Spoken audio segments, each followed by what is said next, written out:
Hello दोस्तों, मैं कंवल आप सबका स्वागत करता हूं आज के स्पेशल लेक्चर में, जहां पर हम अपनी हिस्ट्री से जुड़े हुए जितने भी इंपॉर्टेंट करंट अफेयर्स हैं उसको कवर कर रहे थे। टोटल 4 लेक्चर अभी तक हो चुके हैं, ये उसका 5वां लेक्चर है। लास्ट लेक्चर में हमने जितने भी इंपॉर्टेंट पर्सनैलिटीज़ हैं जो न्यूज़ में रही, उन 4 पर्सनैलिटीज़ को कवर किया था। आशा करता हूं कि आपने वो देख ली होंगी, क्योंकि वो काफ़ी ज़्यादा इंपॉर्टेंट है इस बार के यूपीएससी प्रीलिम्स के लिए। अब कुछ पर्सनैलिटीज़ जो हैं बची हुई थी, 4 पर्सनैलिटीज़ और थी, आइए उनको जल्दी से कवर करते हैं। सबसे पहले वही जो हर बार की एडवर्टीजमेंट है कि जो हमारा स्पेशल एएमएससी कोर्स है, अगर आप हिस्ट्री को अपना सबसे स्ट्रॉन्गेस्ट सब्जेक्ट बनाना चाहते हैं तो इसको चेकआउट कर सकते हैं। Asian medieval art and culture course, इसमें लगभग आप मान सकते हैं कि 30 घंटों के अंदर सारी पूरी की पूरी जो हिस्ट्री है उसको रिवाइज करवाया जाता है, हर एक टॉपिक को उठा के कि इसकी ये कहानी थी, ये लिंकेजेस हैं, अगर इस तरह का क्वेश्चन आएगा तो किस तरह से वहाँ पर इमेजिन करेंगे, क्योंकि हर एक चीज़ रटनी बहुत ज़्यादा मुश्किल है। उसके अलावा हर एक टॉपिक में से इंपॉर्टेंट पॉइंटर्स आपको वहाँ पर बताए गए हैं। अगर आप इस कोर्स का हिस्सा बनते हैं तो आपको जो मॉडर्न हिस्ट्री का पूरा कोर्स है उसको भी, जो कि अराउंड 25 आवर्स में कंप्लीट किया गया है, along with each and every topic, जैसे कि प्रेस एजुकेशन, उसके अलावा पूरी जो हमारी कन्वेंशनल हिस्ट्री है मॉडर्न, उसको तो कवर किया गया है, तो आपको उसका जो फ्री एक्सेस वो मिलता है। तो अगर आप हिस्ट्री में किसी भी टॉपिक में, किसी भी चीज़ में फंस रहे हैं तो आप इस कोर्सेज को चेकआउट कर सकते हैं। This is a kind of crash course जो आपको काफ़ी ज़्यादा फायदा कर सकता है। तो सबसे पहले हम बात करेंगे आचार्य चरक जी के बारे में। अभी ये हाल ही में काफ़ी ज़्यादा न्यूज़ में थे, क्योंकि कुछ महीने पहले जो मेडिकल के स्टूडेंट्स हैं, जब वो डॉक्टर बनने जाते हैं तो उनको एक ओथ दी जाती है। तो वहाँ पर अब से जो ओथ है, वो जो आचार्य चरक ने जो ओथ लिखी थी उसके ऊपर वो निर्धारित है, उनकी जो ओथ को अब एक्सेप्ट कर लिया गया है। इस वजह से जो आचार्य चरक है वो काफ़ी ज़्यादा इंपॉर्टेंट बन जाते हैं आपके हिस्ट्री पॉइंट ऑफ व्यू से। अब अगर हम चरक जी की बात करें तो चरक जी ने एक बहुत फेमस एक जो कंपेडियम है या फिर राइटिंग है लिखी, जिसका नाम है चरक संहिता, जिसके अंदर आयुर्वेदा का बहुत ज़्यादा वर्णन किया गया है। आप इसके बारे में जानते होंगे, पर ये हाफ ट्रूथ है, क्योंकि जो चरक जी ने एक पहले एक वर्क लिखा गया था अग्निवेश के द्वारा, उसको कंपाइल करते हुए, उसके ऊपर एडिशन करते हुए इस चरक संहिता को लिखा था। उस वर्क को एडिशन के बाद अपना नाम दिया था। ये सबसे ज़्यादा इंपॉर्टेंट जो चीज़ है वो आपको पता होनी चाहिए। उसके अलावा अगर हम बात करें ये किसने लागू किया है कि अब से चरक संहिता की जो ओथ है वो ली जाएगी, तो यहाँ पर जो है नेशनल मेडिकल कमीशन, ये आपके यूपीएससी पॉइंट ऑफ व्यू से जरूरी हो जाता है। आपके यूपीएससी के सिलेबस के अंदर स्टैट्यूटरी बॉडीज का सीधा एक टॉपिक दिया गया है, तो कल को अगर वहां से आए तो इसके बारे में आपको पता होनी चाहिए। नेशनल मेडिकल कमीशन ने अभी किसको रिप्लेस किया है वो आपको पता होना चाहिए। इसके अंदर जो 4 ऑटोनोमस बोर्ड्स हैं, पोस्ट ग्रेजुएशन, अंडर ग्रेजुएशन, ऐसे 4 बोर्ड्स हैं, वो आपको सारे रटे होने चाहिए। तो इसके बारे में अलग से डिटेल में पढ़ लीजिएगा, ये काफ़ी ज़्यादा ज़रूरी है। And this Acharya Charak ji is he is regarded as the father of the Indian medicine. किस चीज़ के ऊपर इन्होंने इस चरक संहिता के ऊपर लिखा हुआ है, जो इन्होंने किताब लिखी है, आयुर्वेदा के ऊपर लिखा हुआ है। And is consider to be a court physician of king Kanishka. अब ये जो पॉइंट है कि क्या वो किस कोर्ट के अंदर रहा करते थे, किंग कनिष्क के कोर्ट के अंदर, जब कुशानास ने आए थे वो इंडिया के अंदर, तो ये आपको पता होना चाहिए क्योंकि आप पेपर देने जा रहे हैं। पर ये जो पूरा फैक्ट है वो डिबेटेबल है कि क्या वो इसी टाइम के अंदर थे। इनके साथ साथ, क्योंकि अब ये कहाँ पर कुशानास की बात आ रही है, कनिष्क की बात आ रही है, तो इससे मिलते जुलते जितने भी फैक्ट हैं वो आपके पेपर के लिए ज़रूरी हो जाएंगे। तो अगर हम ओवरऑल बात करें तो 4 एक ही लाइन में आपकी इन्वेजन देखने को मिलती हैं during the time of Maurya, जब लेटर मौर्यस का टाइम आएगा। सबसे पहले इंडो ग्रीक्स, फिर उसके बाद पार्थियंस, शाकाज एंड लास्ट में कुशानाज आएंगे। उसके पहले भी 2 इन्वेजन हो चुके हैं नंद डायनेस्टी के टाइम के अंदर। एक थी आर्केमेनियन इन्वेजन, और दूसरे नंबर के है मैसेडोनियन इन्वेजन, जहां पर हमारे को अलेक्जेंडर की इन्वेजन देखने को मिलती है। जो आप अशोकन पिलर्स के बारे में पढ़ते हैं कि अशोकन पिलर्स किससे इंस्पायर थे, वो अकेमेनियन पिलर से ही इंस्पायर थे। तो ये जो बेसिक सारा कुछ है, कि बेसिक नॉलेज है कि किस तरह से इन्वेजन्स हुई हैं हमारे इंडिया के अंदर, तो प्लीज इस सारे को ध्यान में रखना, क्योंकि यहाँ से हो सकता है कि चरक जी के बारे में क्वेश्चन ना आए, पर क्योंकि चरक जी को माना जाता है कि कनिष्क के कोर्ट के अंदर एज अ फिजिशियन रहा करते थे, तो ये चीज जरूरी हो जाती है। अब इन्होंने आयुर्वेदा के बारे में सारा कुछ लिखा है, ये आपको पता लग गया। अब इनके साथ जो एक और पर्सनैलिटी काफी ज्यादा इंपॉर्टेंट मानी जाती है इंडियन, अगर हम साइंसेस की बात करें, मेडिसिन की बात करें, तो वो है सुश्रुता। अब इनके द्वारा जो सुश्रुता संहिता लिखा गया था, इसके अंदर सर्जरी के बारे में, प्लास्टिक सर्जरी वगैरह, इतनी जो डिटेल लेवल की चीजें हैं, कॉम्प्लेक्स लेवल की चीजें हैं, इनके बारे में लिखा गया है। तो इनके बारे में भी थोड़ा बहुत पढ़ लीजिएगा। These both personalities are important. Charak ji के बारे में जो जो आपको पता होना चाहिए था वो मैंने आपको बता दिया। He is believed to have written Charak Samhita, a Sanskrit tract on Ayurveda, dealing with basic psychological and anatomical details of human, जो कि त्रिशोधा के ऊपर बेस्ड है। इनका मानना था कि इंसान खुद से बीमार नहीं होता, कि उसकी किस्मत में नहीं है कि उसने बीमार होना ही होना था। अगर वो अपना ध्यान रखे तो वो सही रह सकता है। अगर वो बेसिक जितने भी उसको चीज़ें हैं जिससे वो बीमार हो सकता है उससे बच के रहें, तो ऐसी चीज़ें लिखी हुई हैं। पर अगर हम प्रेवलेंस पॉइंट ऑफ व्यू से बात करें तो इतना ही है। जो मैं आपको बात बता रहा था कि एक राइटिंग थी जिसको इन्होंने एडिट किया था एंड अल्टीमेटली उसको कहा जाता है चरक संहिता, वो आपके पेपर पॉइंट ऑफ व्यू से काफी ज्यादा इंपॉर्टेंट हो जाएगा। उस एक चीज को ध्यान में रखिएगा। तो उस राइटिंग को किसने लिखा था? अग्निवेशा ने लिखा था। This is very important. So he wrote Agnivesha Samhita, और इसी को आगे फिर एडिट करके उसको कंपाइल करके हम जानते हैं Charak Samhita. The Agnivesha Samhita was revised by Charaka and renamed the Charak Samhita. अगर कल को क्वेश्चन आया पेपर के अंदर तो यहीं से आएगा मोस्ट प्रोबेबली, और ये काफी बच्चों को नहीं पता होगा क्योंकि बच्चे इतनी डिटेल में नहीं करके जाते। पर आज के टाइम में जैसे कि यूपीएससी ने जो अपना लेवल है काफी ज्यादा बढ़ा दिया है, इस चीज को ध्यान में रखना और सुश्रुत जी के बारे में एक बार पक्का से पढ़ लेना। अब हम दूसरे इंपॉर्टेंट पर्सनैलिटी के ऊपर बात करें तो वो है देवश्याम पिल्लाई। साउथ की ये पर्सनैलिटी है। लास्ट ईयर इनको सेंटहुड की सेंट की उपाधि दी गई है and he is the first layman from India जिनको ये उपाधि दी गई है। अब बेसिकली ज्यादातर बच्चे क्या करते हैं, जो इनके बारे में पढ़ जाएंगे कि हाँ इस तरह से इनको उपाधि मिली। पर वहां पर कल को क्वेश्चन किस तरह से आएगा कि प्रोसीजर क्या है कि किसी इंसान को किस तरह से सेंटहुड की उपाधि दी जाती है। 5 स्टेप्स का ये प्रॉपर प्रोसेस है जहां पर आप देखेंगे कि किसी को सेंटहुड की उपाधि दी जाती है। उसको भी डिस्कस करेंगे। पहले देवश्याम पिल्लाई जी के बारे में जो जो इंपॉर्टेंट पॉइंट्स हैं उनको हम एक बार देख लेते हैं। सो देवश्याम पिल्लाई, जिनका नाम है लेजुरस, जब इनको कैथोलिक धर्म में बैप्टाइज कर लिया गया था, कन्वर्ट कर लिया गया था, तब इनका नाम लेजुरस रखा गया था, जिसका मतलब है blessed one. He has been granted sainthood by the Vatican Roman Catholic church. Pope के द्वारा इनको सेंट की उपाधि दी गई है। एंड इसी के साथ he is the first Indian layman to be declared a saint by the Vatican. Mother Teresa को भी सेंट की उपाधि दी गई है, पर क्योंकि वो इंडियन नहीं थे, so this person Devasahayam Pillai ji becomes the first Indian layman to become a saint. Devsham was born on 23rd of April 1712 in a village near Kanyakumari district. तो किस स्टेट को बिलोंग करते हैं? तमिलनाडु। तो आपको सिर्फ इतना ही ध्यान में रखना है। एंड किस राजा के कोर्ट के या फिर टाइमिंग के अंदर ये रहा करते थे? क्योंकि यहाँ पर हम तमिलनाडु की बात कर रहे हैं, पर उस टाइम के अंदर यहाँ पर त्रवणकोर का सारा एरिया था, त्रवणकोर का रूल था, त्रवणकोर एम्पायर था।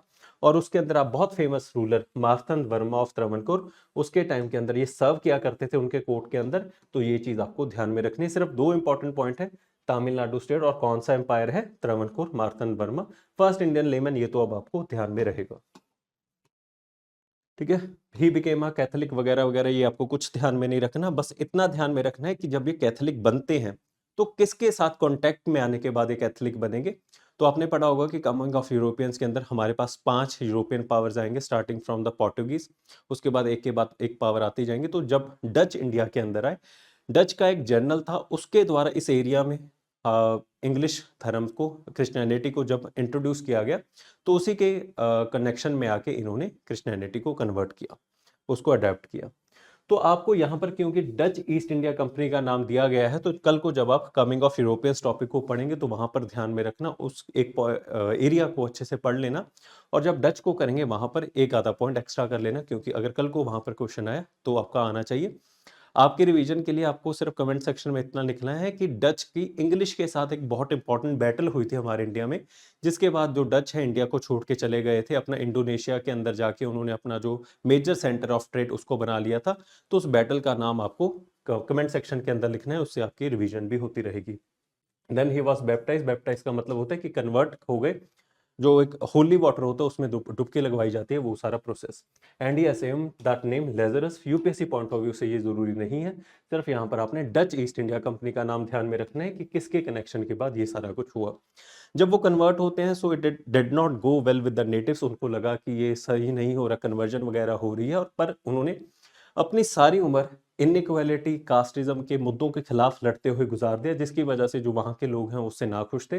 अल्टीमेटली उनका मर्डर कर दिया जाता है। इसी वजह से उनको मार्टियर की उपाधि भी दी गई है। He was persecuted and then killed. इस सारी चीज को ध्यान में रखना। He is widely considered as a martyr and his mortal remains were inserted inside the Saint Francis Xavier cathedral in Nagercoil, Tamil Nadu के अंदर ही। ये चीज ध्यान में रखना। The Vatican in 2012 recognizes martyrdom after a rigorous process.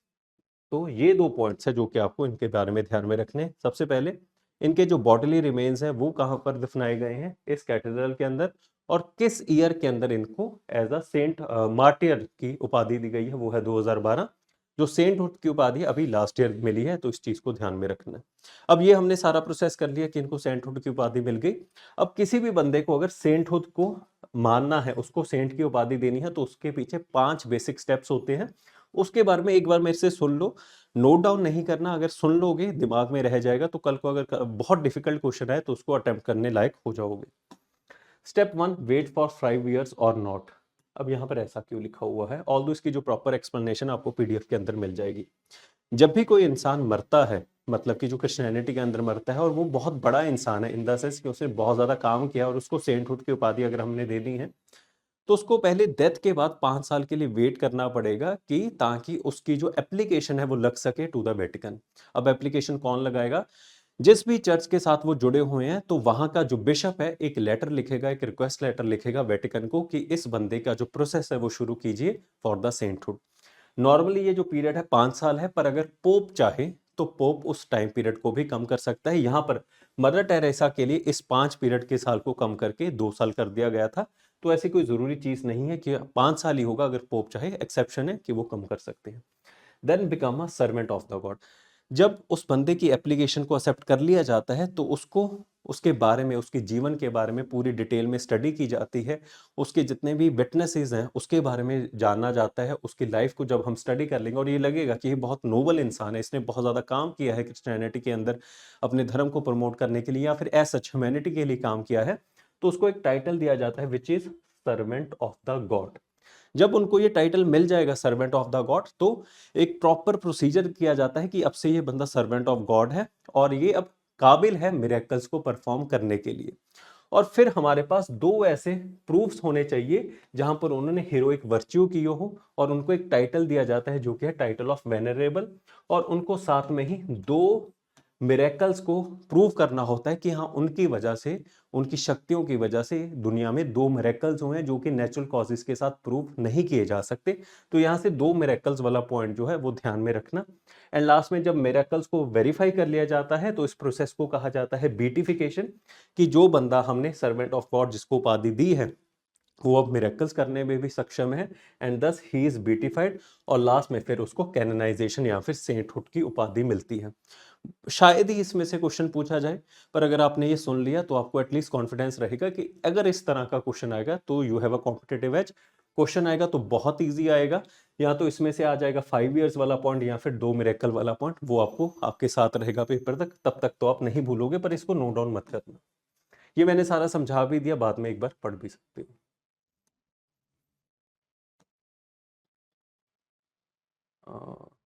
उसके अलावा सॉरी, एक बीच में एडवर्टीजमेंट है।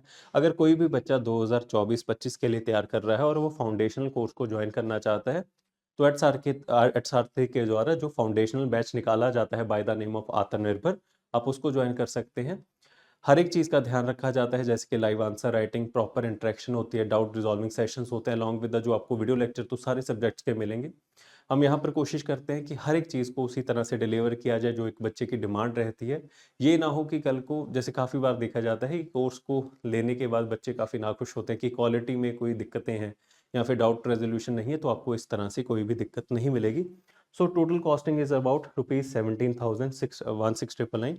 अगर आप कवर 10 कूपन यूज़ करते हैं तो आपको 10% एडिशनल डिस्काउंट मिलेगा ऑफ ₹1700। तो लगभग 15,500 का ये आपको कोर्स मिलेगा। इन केस आप तैयारी करना चाहते हो तो आप इसको चेकआउट कर सकते हैं। ये उसकी सारी डिटेल्स हैं जो आपके पीडीएफ में आपको मिल जाएंगी। अगला हमारा जो इम्पोर्टेंट टॉपिक है वो है छत्रपति शांबाजी। जो शांबाजी है, छत्रपति शिवाजी के सबसे बड़े बेटे थे। अभी महाराष्ट्र में दो इंपॉर्टेंट शहर हैं, औरंगाबाद और ओसामाबाद। उनके नाम को चेंज करके इनके नाम के ऊपर रखा जा रहा है। औरंगाबाद का नाम शांबाजी के ऊपर, और अगर हम ओसामाबाद की नाम की बात करें, उनका वहां पर एक केव्स है, एक सेट ऑफ केव्स हैं, 7 केव्स हैं टोटल, उसके नाम के ऊपर रखा जा रहा है। तो इस वजह से इन दोनों के बारे में एक बार देख लेते हैं। सो छत्रपति शिवाजी। ये मैंने आपको सारा कंटेक्स्ट समझा दिया। अगर हम औरंगाबाद के ओरिजिनल फाउंडेशन की बात करें, Aurangabad originally was called as Khadki, इस चीज को ध्यान में रखें, which was built in the year 1610 by Malik Ambar, जो वहां का रूलर था। It was later renamed Aurangabad, किसके नाम के ऊपर? बहुत फेमस हमारा रूलर है मुगल एम्पायर के अंदर औरंगजेब, उसके नाम के अंदर इसको चेंज कर दिया गया खाड़की से औरंगाबाद, एंड अब औरंगाबाद से शामजीपुर, तो ये शामजी नगर। सो यहां पर मैंने आपको बता दिया that he was the eldest son of Chhatrapati Shivaji, वो was the founder of the Maratha empire, इसके बारे में आप सबको पता होगा। एंड देन इनके द्वारा जो इंपॉर्टेंट बुक्स लिखी गई हैं, ये आपको ध्यान में रखना है। संस्कृत के ऊपर किताबें हैं, संस्कृत के एक्सप्लेनेशन के ऊपर, बुद्ध भूषण राजनीति, नई कवेड़, नक्षिका एंड सत शातक। माफ करना अगर हो सकता है प्रोनाउंसिएशन गलत हो, पर आपको ये जो किताबों के नाम है रेफरेंस में होने चाहिए, रटने की जरूरत नहीं है, कि कल को अगर श्याम जी के बारे में क्वेश्चन आ जाए, वहां पर इन बुक्स का रेफरेंस हो, तो अगर आप रिलेट कर पाएंगे तो उससे आपका काम हो जाएगा। एंड किस भाषा में ये लिखी गई हैं? This is written in Hindi language के अंदर, जो ब्रज भाषा है उसके अंदर ये लिखी गई हैं, तो इस चीज को भी ध्यान में रखना, कल को आ जाए कि किस लैंग्वेज में है, सिर्फ इतना, ठीक है।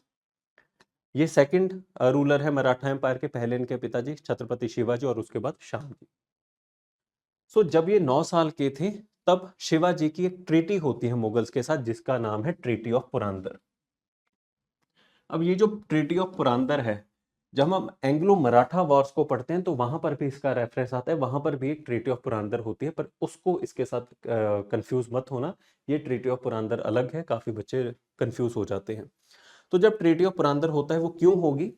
क्योंकि ये जो पुरंदर का किला है वो मुगल्स के द्वारा कैप्चर कर लिया जाता है, तो इनको जो पिताजी हैं शिवाजी, वो मुगल का एक कमांडर है राजा जय सिंह वन ऑफ अंबर, उसके साथ ये ट्रीटी करेंगे, जिसके अंदर शांबा जी को, उनके बेटे को एज अ कंसोर्ट है, एज अ कंसोर्ट में गलत शब्द यूज कर गया, एज अ मान लीजिए कि साथ में भेजा जाता है, ताकि जब तक मैं ये जो पूरी डील है पूरी नहीं करूंगा, तब तक आप मेरे बेटे को इस तरह से रख सकते हैं कि मैं उसको छुड़ा के लेके जाऊंगा।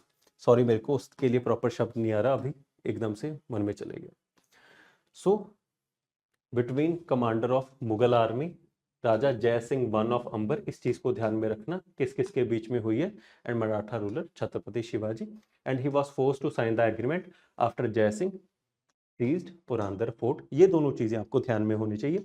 उसके अलावा अगर हम इस पूरे ट्रीटी के प्रोविजंस के बारे में बात करें, तो सिर्फ इतना ध्यान में रख लेना कि इस ट्रीटी के बाद क्या हुआ था, कि शिवाजी ने मान लिया था कि हम मुगल्स के लिए अगर कल को उनको ज़रूरत पड़ेगी तो उनके लिए काम करेंगे, उनके लिए हम अपनी फोर्सेस को डिप्लॉय करेंगे, वगैरह वगैरह, इस तरह की ये ट्रीटी थी। एक बार आपके लिए पढ़ देता हूँ, पर अगर कोई इंपॉर्टेंट पॉइंट होगा तभी हम रटेंगे, नहीं तो इन जनरल चीज़ों को ध्यान में रख लेना। शिवाजी केप्ट 12 फोर्ट्स, जो बाकी बचे थे, along with an area worth an income of ₹1 lakh, पर ये कुछ याद नहीं रखना। Shivaji was required to help the Mughals whenever and wherever needed. Shivaji's son Shambhaji was taken as a hostage with the command of ₹5,000 strong force under the Mughals. तो Mughals के साथ उसको रखा गया, 5,000 बंदे भी दिए गए, ताकि ये हमारे साथ रहेगा जब तक ये पूरी ट्रीटी नहीं होती। If Shivaji wanted to claim the conquer area, तो उसके लिए भी एडिशनल पैसे देने पड़ेंगे, वगैरह वगैरह, इस तरह की सारी रिक्वायरमेंट्स हैं। Along with these requirements, Shivaji agreed to visit Agra to meet Aurangzeb for further political talks. तो ये इस पॉइंट को ध्यान में रख लेना कि इसके अंदर के हिसाब से औरंगजेब के साथ भी उनको मिलना तय किया गया था, बस यही है। ऑल तो बहुत मुश्किल है कि इतनी डिटेल में जाके वो पूछेंगे, जो बेसिक मैंने आपको बताया कि राजा जय सिंह वन ऑफ अंबर, उसके साथ ट्रीटी हुई थी, और उसके अलावा क्यों हुई थी, क्योंकि पुरंदर के फोर्ट को जीत लिया गया था। उसमें उसके बाद है धाराशिव केव्स। अब मैंने आपको बताया कि औरंगाबाद का शामजीपुर एंड दूसरी नंबर के ऊपर ओसामाबाद का धाराशिव केव्स नाम रखा जाएगा। ये जो केव्स हैं उसी ओसामाबाद के आसपास 7 किलोमीटर के दायरे के अंदर ये केव्स हमारे को देखने को मिलती हैं। अब इनके अंदर दो तरह की केव्स हैं, जैनिज्म और बुद्धिज्म, दोनों तरह के अवशेष मिलते हैं, तो हम नहीं कह सकते कि एक किसी पर्टिकुलर रिलीजन को ये डिफाइन है। पर अगर कल को ये आ जाए that these are Hindu caves, या हिंदुज्म को प्रमोट करती हुई रिलीजियस केव्स है, तो ये चीज ध्यान में रखना। अगर जैनिज्म और बुद्धिज्म आए तो एकदम सही है, अगर उसके अलावा कोई भी धर्म का रेफरेंस है तो वो गलत हो जाएगा। उसके अलावा इसमें से कोई इंपॉर्टेंट पॉइंट नहीं है। टाइम पीरियड की बात करें तो 7वीं सदी के आसपास का टाइम पीरियड है, उस टाइम इस जगह के ऊपर वकाटकास का रूल किया जाता था, तो हो सकता है कि उनके द्वारा ही बनाई गई हो, पर कोई डेफिनेटिव एट्रीब्यूट नहीं है कि उनके द्वारा ही है। पर हाँ, ये ज़रूर है कि जैनिज़्म और बुद्धिज़्म से ही रिलेटेड है। अगर ये आ जाए कि ओनली जैनिज़्म तब भी गलत होगा, अगर आ जाए ओनली बुद्धिज़्म तब भी गलत होगा। हमेशा ध्यान में रखना कि यहाँ पर दोनों तरह की चीज़ें हैं, जैनिज़्म एंड बुद्धिज़्म, और उसके अलावा हिंदुइज़्म के रिलेटेड ये नहीं है। कहाँ पर है? महाराष्ट्र के अंदर। ये चीज़ ध्यान में रख लेना। कौन सी केव्स हैं? धराशिर केव। क्योंकि अगर मान लो इसके ऊपर से क्वेश्चन है तो बहुत रेयरली किसी ने किया होगा, आपकी लॉटरी लग जाएगी, आपके 2 नंबर एक्स्ट्रा होंगे। लास्ट में हमारी जो पर्सनैलिटी है वो है दारा शिकोह। औरंगज़ेब का बड़ा भाई, मुमताज़ महल का बेटा है दारा शिकोह। गद्दी इसको मिलनी थी पर औरंगज़ेब ने हथिया के जीत ली थी। अभी ये हाल ही में न्यूज़ में क्यों थे? क्योंकि इनके द्वारा एक इंपॉर्टेंट राइटिंग लिखी गई थी जिसका नाम है Majma ul Bahrain, which means confluence of the two oceans. यहाँ पर ये बात करते हैं कि हिंदुइज्म और इस्लाम में किस तरह की सिमिलैरिटीज है, किस तरह से दोनों धर्मों के लोग इकट्ठा होकर अच्छे से रह सकते हैं। ये सारा कुछ इसके अंदर बताया गया है। So it throws light on the similarities between Hinduism Vedanta dharma and Islam Sufism. इसी का जो हमारे प्राइम वाइस प्रेसिडेंट है, इस किताब का जो अरेबिक वर्जन है उसको पब्लिश किया गया था। सो इस वजह से न्यूज़ में था। ये याद रखने की जरूरत नहीं है, उसके अलावा बस यही आपको ध्यान में रखना है।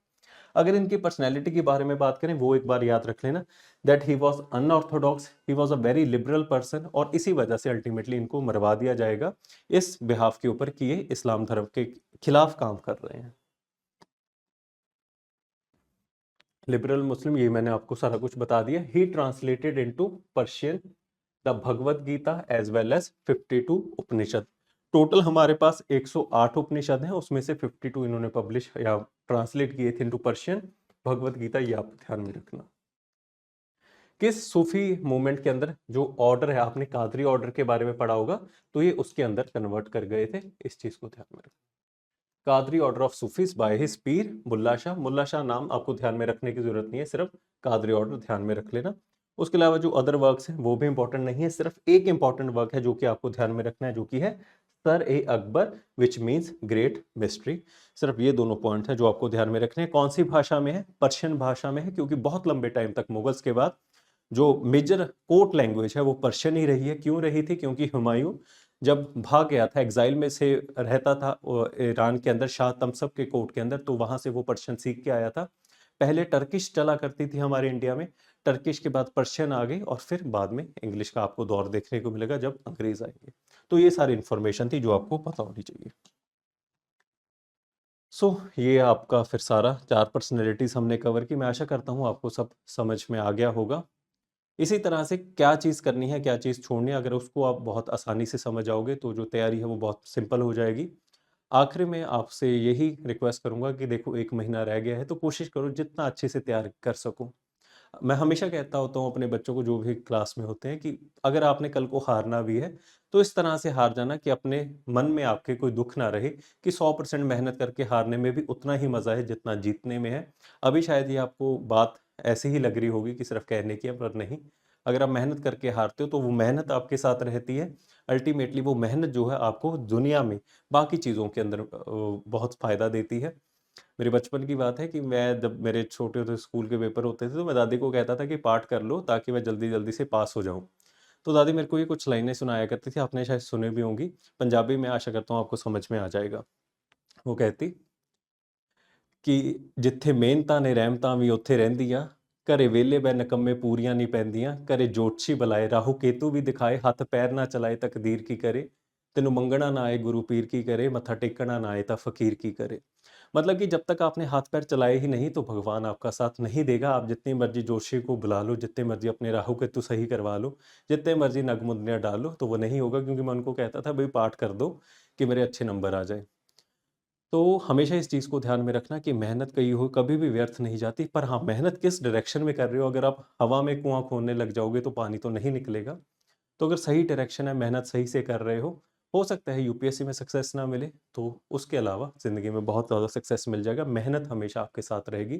सो this was all for today. आशा करता हूँ आपको लेक्चर सही लगा होगा। अगर कोई सजेशन है, क्वेरी है तो बता देना। इसके बाद एक लेक्चर और आएगा आर्ट एंड कल्चर का, जितने भी इंपॉर्टेंट फेस्टिवल न्यूज़ में रहे हैं उसको कवर करेंगे। तो उसी के साथ जो हमारी ये पूरी सीरीज़ है वो कवर हो जाएगी। प्लेलिस्ट बनी हुई है by the name of history by Kanwal sir, उसके अंदर जितने भी अभी तक लेक्चर्स डिलीवर है along with Buddhism and Jainism वो आप जाके देख सकते हैं। यहाँ पर जितने भी मैंने टॉपिक्स बताए उनको देख लेना, उनको ध्यान से कर लेना, वहाँ से क्वेश्चन पूछे जाने की प्रोबेबिलिटी है। और इसके बाद पीवाईक्यूज का जो पूरा सिलसिला है वो शुरू करेंगे थीम वाइज कि बुद्धिज्म में से पिछले 15 सालों में कौन से क्वेश्चन आए हैं उसको रिवाइज करेंगे, जैनिज्म, इस तरह से एक एक थीम उठा के मैं कोशिश करता जाऊंगा कि जितनी मैं अपने एंड से आपको ज़्यादा से ज़्यादा हिस्ट्री करवा सकूँ वो करवाने की कोशिश करूंगा, ताकि इस बार हिस्ट्री आपका सबसे ईजिएस्ट सब्जेक्ट बने और हिस्ट्री से ज़्यादातर बच्चे अच्छे से क्लियर हो। So this was all for today, thank you so very much.